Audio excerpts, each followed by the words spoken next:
Hey everyone! Today we're going to explore a really cool piece of Node.js code that acts as a bridge between our JavaScript application and a MySQL database.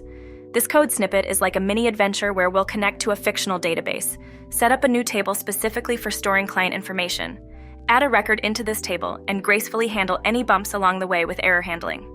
Connecting to databases and managing data is a fundamental aspect of web development. Whether you're building a small project or a large-scale application, knowing how to interact with databases is crucial. It's how your application remembers things. For instance, when a user signs up on your website, you'll want to save their information so they can log in later. That's where this code comes into play. We'll be using the MySQL package in Node.js for this task. It's a popular choice for integrating MySQL databases with Node.js applications. The beauty of this example lies in its simplicity and the best practices it teaches, like preventing SQL injection by using variable binding. SQL injection is a common security vulnerability, and by binding variables, we make our application much safer. Additionally, understanding how to catch and handle errors is vital. Not everything goes as planned when dealing with databases. Network issues, wrong credentials, or syntax errors in our SQL can cause our application to crash.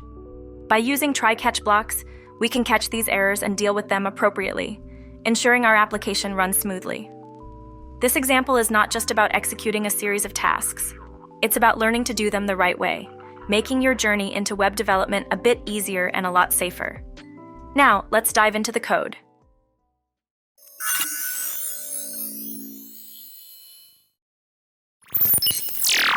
The first step in our journey involves importing the MySQL module into our Node.js application. This module is essentially a bridge that allows our JavaScript code to communicate with MySQL databases. By requiring MySQL at the beginning of our file, we make all of its functions available for use, enabling us to create connections to a database, execute SQL queries, and manage data. Once we have access to the MySQL module, the next step is to establish a connection to our MySQL database. This is done by using the createConnection method, which takes an object as its parameter. This object contains key details like the host, where your database is located, port, the door through which your application talks to the database, database name, user, and password. These details are crucial because they tell our application exactly where and how to connect to the database. With our connection details defined, we initiate the connection using the connect method. This method takes a callback function that gets called whether the connection attempt succeeds or fails. If it fails, we log the error to the console, providing immediate feedback that something went wrong. Successful connection is confirmed by logging a success message, including the unique thread ID assigned by MySQL to this connection. This ID is useful for debugging, especially when handling multiple connections. Next, we prepare a SQL statement to create a client's table if it doesn't already exist. This statement specifies the structure of our table: ID, first name, last name, email, and telephone, with ID being an auto-incrementing primary key. We then execute this statement using the query method. This is our first direct interaction with the database through SQL within this application. If the table creation is successful, we log a confirmation message.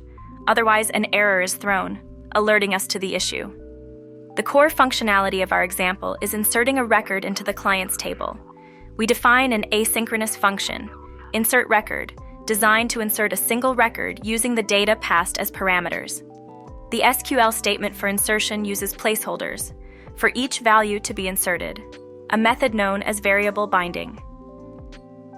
This approach is a best practice for preventing SQL injection, a common security vulnerability where attackers can execute malicious SQL code on your database. Within the insertRecord function, we use the query method again, this time to execute our insertion SQL. We pass the SQL string, an array of values to replace the placeholders, and a callback function. This function checks for errors during the insert operation. If an error occurs, it's thrown, allowing our error handling to catch it.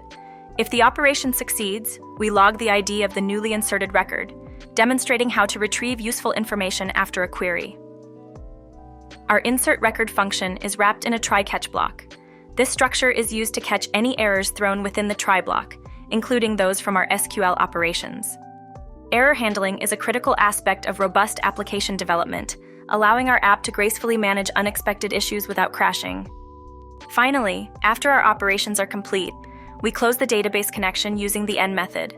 This is an important step to free up resources that the database has allocated for our connection. Properly closing connections ensures our application runs efficiently and avoids potential issues with too many open connections. By following these steps, developers learn not only the specifics of executing SQL operations in Node.js, but also best practices for database interaction, including security considerations and resource management.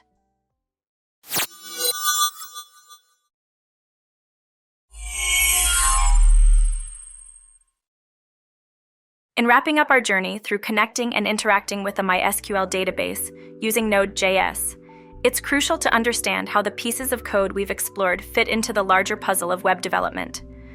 The skills and concepts we've tackled are not isolated. They're fundamental building blocks for creating dynamic, data-driven web applications. Imagine you're building a web application that requires user registration, login, and profile management. The code we've just gone through becomes a cornerstone of that application. By establishing a connection to a database, you can store, retrieve, and manipulate user data, making your application interactive and personalized. Extensibility is a key concept here. The code we've written is designed to be a starting point.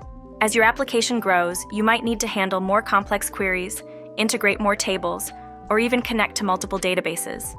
The foundation we've laid with proper error handling, variable binding to prevent SQL injection, and efficient resource management through closing connections sets you up for scaling your application securely and reliably.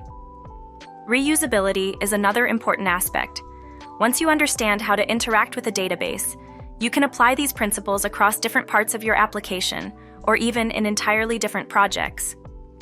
Whether you're working with user data, product information, or any other kind of data, the approach remains similar. This not only saves time, but also improves the consistency and reliability of your code base. Efficiency comes into play when considering the asynchronous nature of Node.js and its non-blocking I/O operations. This allows your application to handle a large number of connections simultaneously without slowing down, a critical feature for high-performance web applications. Leveraging these capabilities in the context of database operations means your application can serve more users more quickly, providing a better overall user experience. As you continue building web applications, keep these principles in mind. They're not just theoretical, they're practical, real-world skills that will help you create more powerful, scalable, and secure applications using JavaScript technologies. Thanks for watching, everyone, and don't worry if you missed anything. We've added a link to the source code in the description. If you found this video to be helpful, please like and subscribe for more of the same. Thanks again, and remember, we're always learning, so keep coding, keep exploring, and keep building amazing web applications.